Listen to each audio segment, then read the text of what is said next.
Greetings, Team Adulam. I hope you guys are doing awesome and you're doing great. I'm doing good, blessed, and just grateful to be able to be here. As you can see, the video quality is a little bit better, managed by the grace of God to be able to get a new device. Thank you so much for all of you that continue to give. It's actually what has made possible for me to be able to get a device that I can be able to record on.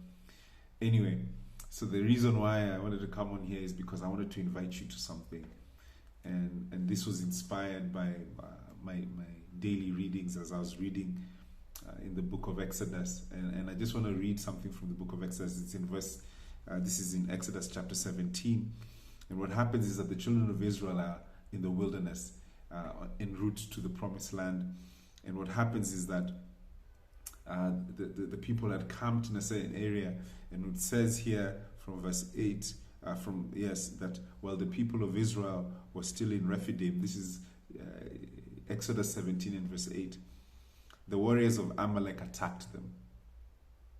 Moses commanded Joshua, "Choose some men to go out and fight the army of Amalek for us. Tomorrow I will stand at the top of the hill holding the staff of God in my hand." So Joshua did what Moses had commanded and fought the army of Amalek. Meanwhile, Moses, Aaron, and Hur climbed to the top of a nearby hill. As long as Moses held up the staff in his hand, the Israelites had the advantage. But whenever he dropped his hand, the Amalekites gained the advantage. Moses' arms soon became so tired he could no longer hold them up. So Aaron and Hur found a stone for him to sit on. Then they stood on each side of Moses, holding up his hands. So his hands held steady until sunset. As a result, Joshua overwhelmed the army of Amalek in battle. Now, the thing that is really interesting about this story is Amalek, who in many ways over the Jewish history were considered to be, arch enemies of Israelites. And so they come and attack the Israelites. And when they come to attack the Israelites, Joshua is the one who sent out. And Joshua is actually the name, it's the Hebrew name for Yeshua, Jesus. So Yeshua and Joshua are the same, God saves.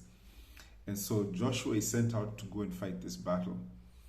But what happens is that as this battle is being fought, Moses, Aaron, and Hur, who are Moses, who is, we know Moses, and then there's Aaron, who's the priest. And these guys are at the top of the hill. At the top of the hill, that as long as Moses' hands are up, the people are winning. And when his hands come down, the people begin to lose the battle. Now, the reason why I wanted to share this story with you, and what really spoke to me about this story, is that it is such an incredible representation of what happens when we pray. And the thing is this, is that as long as Moses' hands were held up, the people were winning. And when his arms would get tired and come down, the people would lose. And I truly believe that this story is incredibly symbolic of what happens when we pray. That prayer is an incredible, amazing gift that we have received from God. That every single human being has received from God is the ability to pray. Praying is the means and avenue through which God has allowed us to be able to exercise our authority here on earth. That we're able to exercise divine authority through prayer. And so through prayer, we're able to fight battles. Through prayer, we're able to move mountains. Through prayer, we're able to make declarations that causes seas to part. And the thing is this that's so incredible about this is when you begin to see in this story that part of how Moses was able to keep his hands up was that he had the help of others in being able to do just that. And so the thing is, and the whole point of this is that I want to be able to invite you every week on Tuesdays at 8 p.m. to join me in raising our hands to pray, in raising our voices to pray, in getting into a space where the thing that we will do is that we will take time to understand prayer. But beyond just that, that we will take the time to also get into a time of prayer where together we begin to pray and exercise our God-given authority to be able to then declare that that which is God's will being done in heaven would be done here on earth. And this is the exciting thing that I want to invite you all to, is a time of being able to pray together as a community.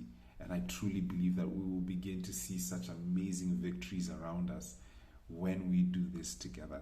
And so I just wanted to invite you to join in with me next Tuesday at 8 p.m. It's going to be a virtual link up where we can get time to be able to reflect on prayer and actually pray together. And I truly believe that we will see amazing things happen in our midst when we begin to take our staffs and raise them up to heaven. And so please join me. Thank you so much for sticking around and listening to this. God bless you.